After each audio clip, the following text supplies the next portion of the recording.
Hello everyone, welcome to trick clubs.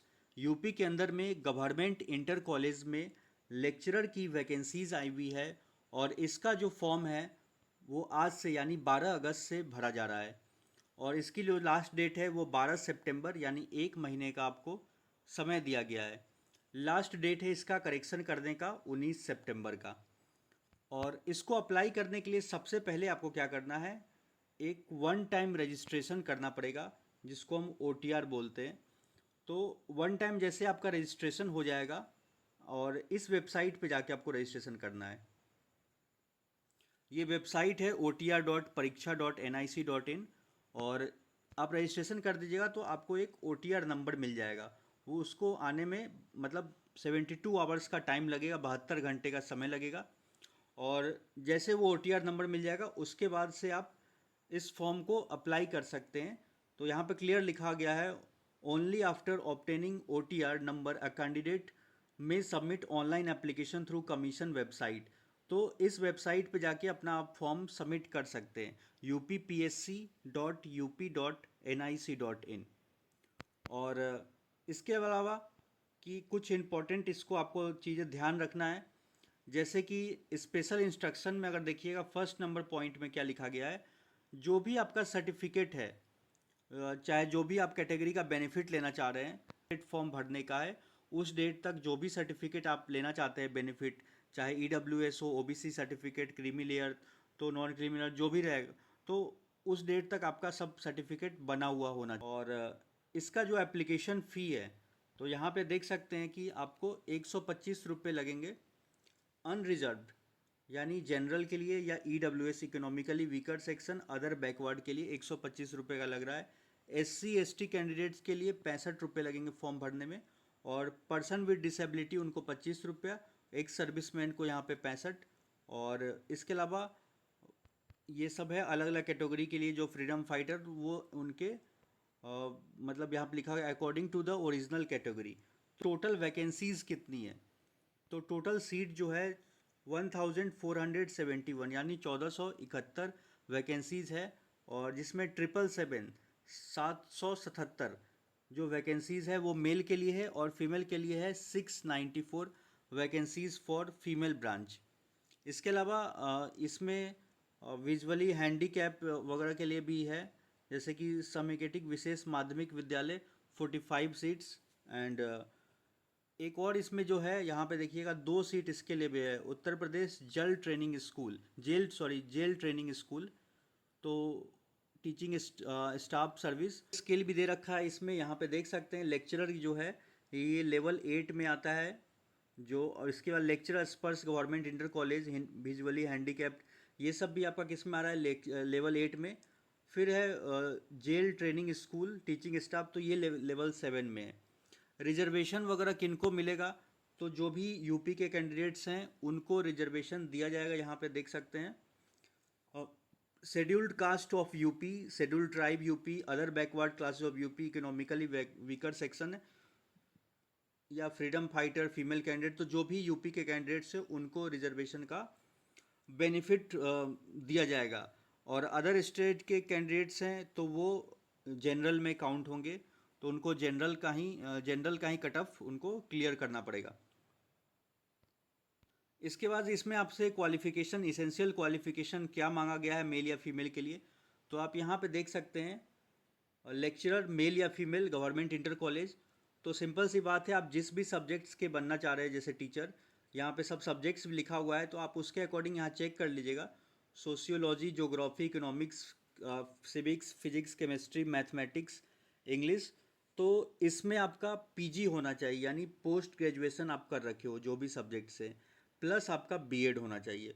वैसे ही history के लिए है तो यहाँ पे देखिए PG कर रखे हो आप एंशियंट हिस्ट्री में या मेडिवल हिस्ट्री या मॉडर्न हिस्ट्री, और किसी भी यूनिवर्सिटी या डीम्ड यूनिवर्सिटी से भी, और आपके पास B.Ed का डिग्री होना चाहिए। बायोलॉजी के लिए आपके पास PG होना चाहिए बोटनी और जूलॉजी में से किसी एक में आप जो पोस्ट ग्रेजुएशन कर रखी हो, और B.Ed होना का अलग अलग है यहाँ पे लिखा गया है।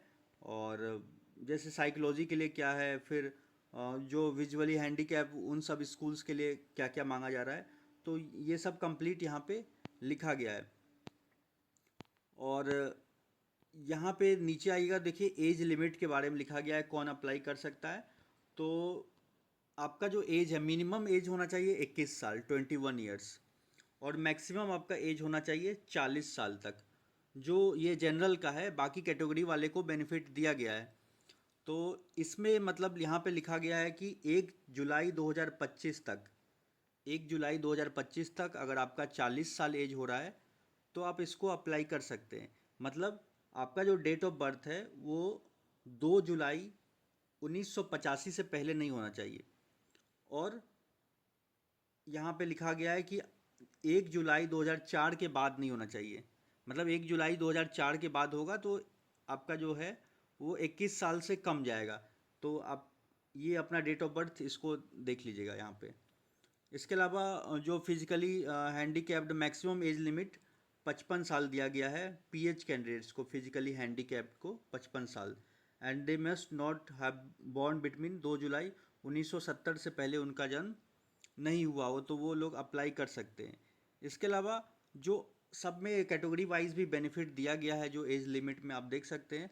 अपर age limit shall be greater by 5 years for candidate belonging to scheduled caste. मतलब जो एससी कैंडिडेट्स हैं यूपी के, या एसटी कैंडिडेट्स हैं यूपी के, या अदर बैकवर्ड क्लास है यूपी के, skilled players of UP, classified games, state government employees of UP including teachers, staff of the basic शिक्षा परिषद ऑफ यूपी। तो इन सबको बेनिफिट दिया गया है। और इन सबको मतलब 5 साल का बेनिफिट दे रहा है यहाँ पे। और आपका जो डेट ऑफ बर्थ है 2 जुलाई 1980 के पहले नहीं होना चाहिए। तो अगर आपके पास ये सब सर्टिफिकेट होना चाहिए तो आप अप्लाई कर सकते हैं। Upper age limit shall be greater by 15 years for physically handicapped persons of UP. तो जो फिजिकली हैंडीकैप्ड हैं तो यहाँ पे क्लियर लिखा है, जैसे बोला क्या यहाँ पे 55 साल, तो मैक्सिमम एज है यहाँ पे देखिए 40 साल तक जनरल का, और 15 साल बढ़ा दीजिए तो यहाँ पे क्या हो जा रहा है 55 साल तक का जो फिजिकली हैंडीकैप है वो लोग अप्लाई कर सकते हैं। Upper age limit shall also be greater by 3 years plus period of service rendered in army for emergency commission officers short service commission. तो उन सबको भी बेनिफिट दिया गया है जो आर्मी पर्सनल है और एक सर्विसमैन, इन सबको भी एज लिमिट में सबको रिलैक्सेशन दिया गया है। अब इसका जो एग्ज़ाम होगा तो वो 2 स्टेज में होगा, पीटी होगा एंड मेंस होगा। तो यहाँ पे आप देख लीजिए, इसके पेज नंबर 5 पे सिलेबस लिखा गया है पीटी का क्या रहेगा सिलेबस। तो प्रारंभिक परीक्षा में सामान्य अध्ययन या वैकल्पिक विषय का एक प्रश्न पत्र होगा जो वस्तुनिष्ठ एवं बहुविकल्पी प्रकार का होगा। तो जैसे कि एमसीक्यू होगा, मल्टीपल चॉइस क्वेश्चन रहेगा, और इसमें आपके टोटल 120 क्वेश्चंस रहेगा। इसमें 120 क्वेश्चन रहेगा जिसमें वैकल्पिक विषय के आपके 80 प्रश्न रहेंगे जो ऑप्शनल सब्जेक्ट के, और सामान्य अध्ययन के आपके 40 प्रश्न होगा। तो टोटल 300 नंबर का प्री होगा आपका जो पीटी होगा, और आपको 120 क्वेश्चन रहेगा। तो इसमें 2 घंटे का आपको समय दिया गया। मतलब आप ये बोल सकते हैं कि 1 मिनट एक क्वेश्चन के लिए दिया गया है। सिलेबस सब लिख रखा है यहाँ पे, देख लीजिए क्या क्या है। तो जनरल साइंस आपको पढ़ना है हाई स्कूल स्टैंडर्ड तक। हिस्ट्री पढ़ना है इंडिया का, इंडियन नेशनल मूवमेंट पढ़ना है, जो मॉडर्न हिस्ट्री वगैरह ये सब पढ़ना है अच्छे से। आपको पॉलिटी पढ़ना है, इकोनॉमिक्स एंड कल्चर पढ़ना है।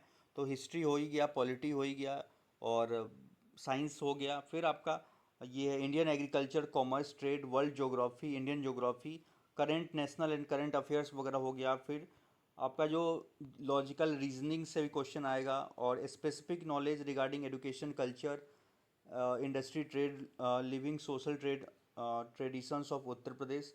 तो यूपी से भी कुछ रिलेटेड क्वेश्चंस रहेगा आपका। Elementary mathematics up to 8th level.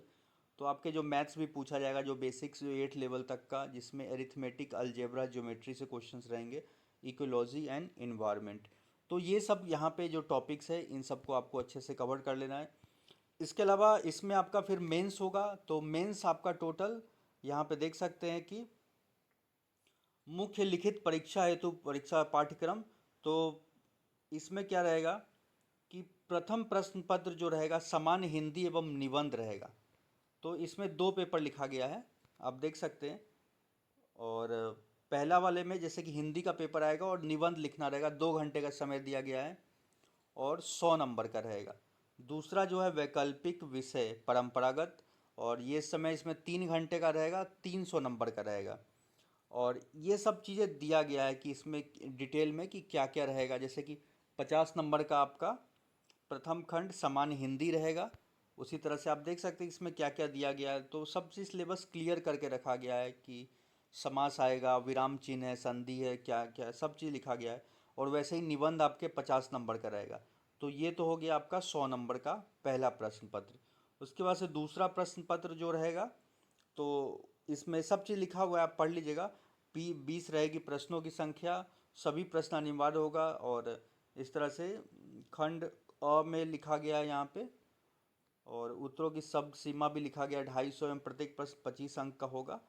तो 5 प्रश्न और 25 तो 125 का, तो यही हो गया। फिर इसी तरह से आप देख लीजिए खंड ब, 5 प्रश्न लघु उत्तरीय, उत्तर से 150, और प्रत्येक प्रश्न 15 नंबर का, तो 75 नंबर का, तो ये हो गया।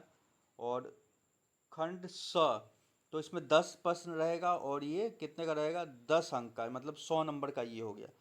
तो इस तरह से आप इसको देख लीजिएगा। तो ये 300 नंबर, आप कोशिश कीजिएगा कि ज़्यादा से ज़्यादा नंबर हम प्री में लेके आए, तभी आपका सिलेक्शन मेंस के लिए हो पाएगा। बाकी यहाँ पे सब चीज़ दिया गया है, सिलेबस एक एक जो भी सब्जेक्ट से आप फॉर्म फिल कर रहे हैं, तो वो अपना सिलेबस आप देख लीजिएगा। मोस्टली मैं चेक किया हूँ यहाँ पे जो भी सिलेबस है वो सब 11-12 स्टैंडर्ड का ज़्यादा आपका सिलेबस है। क्योंकि अगर आप जो भी देखिएगा तो ये सब 11-12 में ही पढ़ना है आपको। इलेक्ट्रिसिटी, हालांकि इलेक्ट्रिसिटी मैग्नेटिज्म क्लास 10th में भी है ये टॉपिक।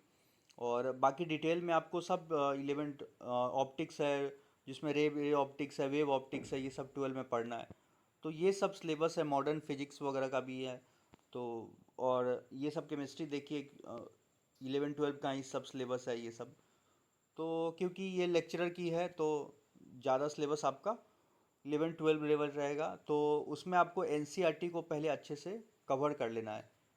और उसके बाद आप अपना जो भी इससे पहले अगर पेपर हुआ हुआ है तो उन सब का पेपर वगैरह, प्रीवियस ईयर पेपर वगैरह, ये सब आप चेक कर लीजिएगा। और यही है, इसमें फॉर्म फिल कर लीजिए। और आगे कोई भी डाउट होगा तो आप मुझसे कमेंट में लिख के पूछ सकते हैं। और ये जो नोटिफिकेशन है वो टेलीग्राम पे आपको मिल जाएगा। टेलीग्राम का लिंक वीडियो के डिस्क्रिप्शन में है, तो आप वहाँ से भी इसको डाउनलोड कर सकते हैं। सो और भी कोई डाउट है नीचे आप कमेंट्स में लिख के पूछ सकते हैं। सो मिलते हैं नेक्स्ट वीडियो में। Thank you for watching.